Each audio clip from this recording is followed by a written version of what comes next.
sistem trading teman-teman, pada akhirnya sistem trading itu intinya cuma menjawab dua pertanyaan. Ya, pertanyaan pertama, apakah sebaiknya saya jadi buyer atau seller atau libur? Pertanyaan kedua, di mana saya masuk, harga berapa? Pada akhirnya kita hanya akan melakukan dua hal ini teman-teman. Nggak peduli teman-teman mau pakai jurus apapun, nggak peduli teman-teman mau belajar sama siapapun, nggak peduli pakai tools apapun. Ya, pada akhirnya sistem trading itu kita cuma jawab dua pertanyaan ini. Jadi ketika misalnya saya buka XAUUSD, pada akhirnya teman-teman perlu nanya dua hal. Pertanyaan pertama adalah, oke, di XAUUSD saya sebaiknya buy atau sell? Itu pertanyaan pertama buat teman-teman semua. Saya sebaiknya buy atau sell? Setelah saya tahu buy atau sell, buy-nya di mana kalau mau buy, sell-nya di mana kalau mau sell. Oke. Habis itu, kalau saya salah, saya keluar di mana, kalau saya benar, saya TP di mana. Ya, saya sederhanakan tadi, cuma dua pertanyaan. Ya, pertanyaan pertama, saya lihat chart kayak gini, sebaiknya saya buy atau sell. Metodenya bebas apa aja. Pertanyaan kedua yang perlu teman-teman jawab adalah, setelah saya tahu saya mau buy atau mau sell, oke, saya mau buyer, oke, buy-nya di mana, kalau salah stop loss-nya di mana, kalau benar TP-nya di mana. Itu tiga hal yang teman-teman perlu lakukan. Nah, untuk menjawab dua pertanyaan itu, teman-teman perlu tiga hal ya. Harga berapa ini termasuk entry, ada SET namanya, SET ya. Kita perlu tahu tiga-tiganya ya. SET, disingkat stop, entry, target. Dan dengan melakukannya, dalam melakukannya teman-teman perlu high probability, low risk, dan high reward. Nah, tiga hal ini yang kita perlu bahas ya. Sistem trading ini teman-teman. Saya udah banyak belajar sama banyak mentor, teman-teman saya sudah spend ratusan juta rupiah untuk ikut kelas-kelas ya. Saya pertama kali belajar trading itu tahun 2012. Awal saya belajar trading, habis itu saya belajar trading lagi di beberapa private class gitu ya. Saya ikut, dulu ada media trade, ada namanya super private course gitu. Terus habis itu saya belajar di MTA, habis itu saya ikut kelas lagi di online trading academy. Saya bayar beberapa ratus juta untuk ikut kelas itu. Pada akhirnya setelah diputar-putar, menurut saya sistem trading ya cuman ini. Ini inti sarinya. Jadi teman-teman mungkin nggak perlu ngabisin 10 tahun kayak saya. Saya belajar trading 2012, sekarang 2023. Saya sudah trading lebih dari 10 tahun. Saya sudah spend lebih dari 500 juta rupiah untuk belajar dari guru-guru terbaik dunia. Saya sudah backtest ribuan transaksi, belasan tahun. Saya sudah forward test, saya sudah ngambil ribuan transaksi sepanjang karir saya. Kalau saya harus mengkompres semua tadi jadi dua hal ya cuman ini. Jadi yang pertama, teman-teman perlu tahu apakah teman-teman sebaiknya jadi buyer, seller atau libur. Itu yang pertanyaan pertama. Yang kedua, setelah teman-teman tahu teman-teman mau jadi buyer atau seller, teman-teman tahu persis di mana SET-nya, di mana saya masuk dengan high probability, di mana saya masuk dengan high probability, di mana saya keluar kalau saya salah dengan low risk, dan kalau saya benar di mana saya keluar dengan high reward. Teman-teman perlu jawab tiga hal ini. Kalau teman-teman bisa jawab tiga hal ini, selesai. Sekarang teman-teman kita akan pretelin dua hal ini ya. Kita akan masuk ke yang pertama dulu. Ya. Untuk menjawab step pertama teman-teman, kita perlu satu-satunya, ini kata-kata yang perlu teman-teman pahami.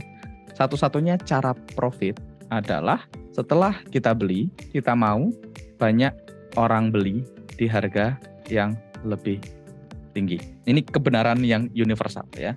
Satu-satunya cara profit adalah setelah kita beli, kita mau ada banyak orang beli di harga yang lebih tinggi. Oke, saya bahas banyak dulu. Ini berlaku di trading, berlaku di forex, berlaku di saham, berlaku di kripto, berlaku di kehidupan nyata. Kalau teman-teman pengen profit trading gold, artinya setelah teman-teman beli, kita mau banyak orang rame-rame beli gold di harga yang lebih tinggi dari harga kita beli. Kalau saya beli Bitcoin, satu-satunya cara saya profit beli Bitcoin adalah setelah saya beli Bitcoin, saya mau ada banyak orang beli Bitcoin di harga yang lebih tinggi dari harga saya beli. Kalau saya buy Euro Yen, satu-satunya cara saya profit adalah setelah saya beli Euro Yen, saya mau banyak orang juga beli Euro Yen di harga yang lebih tinggi. Oke? Sell juga kebalikannya ya.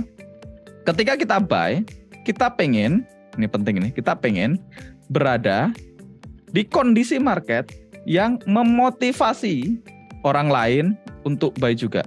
Ketika kita sell, kita perlu berada di kondisi market yang memotivasi orang lain untuk sell juga. Cuman ini caranya teman-teman. Apapun teman-teman, apapun. Teman-teman beli sepeda Brompton. Gimana caranya kita beli sepeda Brompton terus kita bisa jual sepeda Bromptonnya di harga lebih tinggi? Ya kita perlu berada di kondisi market yang bikin semua orang juga pengen beli sepeda Brompton. Otherwise teman-teman nggak akan profit. Kalau saya beli Bitcoin, saya perlu berada di kondisi market di mana memotivasi banyak orang juga untuk beli Bitcoin. Kalau sedunia ini cuma saya yang percaya Bitcoin, sedunia lain nggak percaya Bitcoin, nggak akan naik harga Bitcoinnya. Ngapain? Artinya nggak akan profit saya. Nah makanya teman-teman kan kita nggak perlu pusingin katanya teori ini, teori itu. Makanya saya tadi filter 3 hal tuh. Yang pertama, masuk akal apa enggak. Yang kedua yang perlu kita filter adalah apakah kita diajarkan seperti making money di kehidupan nyata. Dan yang ketiga, kita tes gitu ya. Yang ketiga kita tes.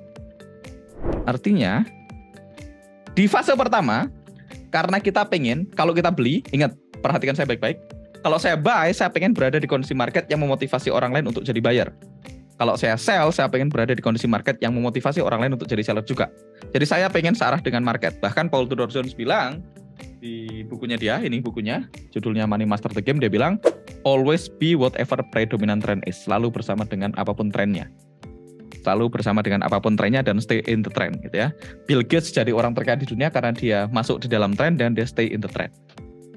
Jadi konon kalau nggak salah Warren Buffett juga bilang dia kaya bukan karena dia beli perusahaan nggak jelas di harga murah, tapi dia beli perusahaan bagus di fair price gitu ya, dan ditahan lama. Artinya yang pertama teman-teman, implikasinya buat kita perlu time frame yang digunakan banyak orang. 2, kita perlu indikator yang digunakan banyak orang. Nah, ini kata kuncinya. Jadi, implikasinya apa buat kita? Karena setelah kita beli, kita pengen orang lain beli di harga yang lebih mahal.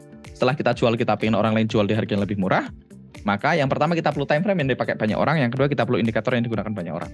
Jadinya sampai dari sini kita nggak perlu pakai indikator yang cuma kita yang punya. Kita nggak perlu pakai teknik yang cuma kita yang punya. Kita hanya perlu searah dengan banyak orang. Sekali lagi, ini di fase 1 ya. Jangan salah fokus ya. Kita jawab yang hijau nih. Sebaiknya saya jadi buyer, seller, atau libur. Jadi kita baru ngomong, oke, saya sebaiknya buy atau sell atau libur gitu ya. Karena di bisnis apapun, teman-teman, di bisnis apapun pada akhirnya adalah momentum. Ini saya belajar dari Kodeni Santoso. Kodeni Santoso pernah bilang, kalau kita berada di bisnis, kata beliau nih, ini sama halnya dengan trading. Kalau kita berada di bisnis, kita pengen berada di bisnis yang eskalatornya lagi naik.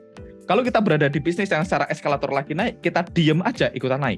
Kalau kita berada di bisnis yang secara eskalator lagi turun, kita lari pun kita akan keseret turun. Ini kata Kodeni. Maka di fase pertama, kita menentukan ada 2 metode yang perlu kita gunakan. Yang pertama, teman-teman, ada 3 hal yang menentukan kita mau buy atau sell. Yang pertama adalah tren. Yang kedua adalah stability. Yang ketiga adalah volatility. Jadi ada 3 hal ini. Yang pertama adalah tren. Ini adalah kemana harga mengarah. Yang kedua, sudah berapa lama tren berlangsung dan biasanya berapa lama. Dan yang ketiga adalah seberapa cepat harga bergerak. Nah, kita perlu 3 hal ini, teman-teman. Kita perlu 3 hal ini. Yang pertama adalah kita perlu tahu seberapa lama. Kita perlu tahu harga ngarah kemana. Apakah dia naik, turun, atau nyamping. Jadi tren itu cuma 3 ya. Uptrend, downtrend, atau sideways. Cuma 3 ya.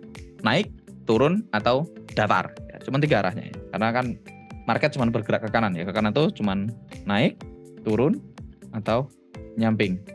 Jadi ada uptrend, downtrend, ada ranging, atau sideways. Cuma 2 hal ya. Uptrend, downtrend, or ranging. Jadi kita perlu tren. Nah, kita perlu tahu tren. Banyak yang masuk setelah pesta hampir selesai. Ya, pertanyaan kedua adalah setelah kita tahu trennya, kita tahu berapa lama tren sudah berlangsung dan biasanya berapa lama. Kita perlu statistiknya. Oke. Jadi misalnya nih, step pertama kita udah tahu marketnya uptrend. Berarti kalau marketnya uptrend kita akan fokus jadi buyer. Nanti kita akan bahas gimana cara teman-teman menentukannya. Nah, apakah satu ini cukup? Jawabannya enggak juga. Yang kedua, kita perlu tahu uptrend ini sudah berlangsung berapa lama.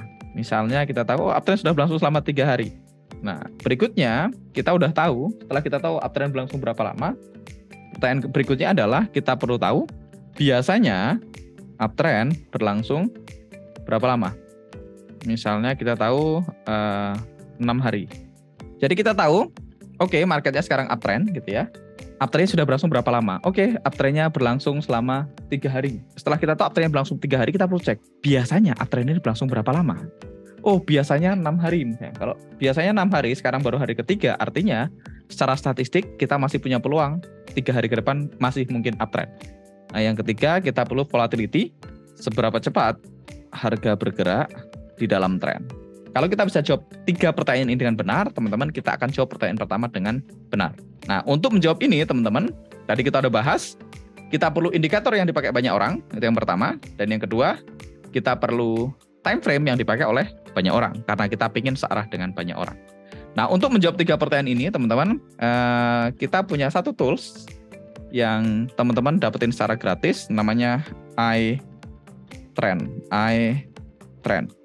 Kita akan gunakan iTrend untuk menjawab pertanyaan ini. Dan by the way, teman-teman akan punya akses ke iTrend secara gratis.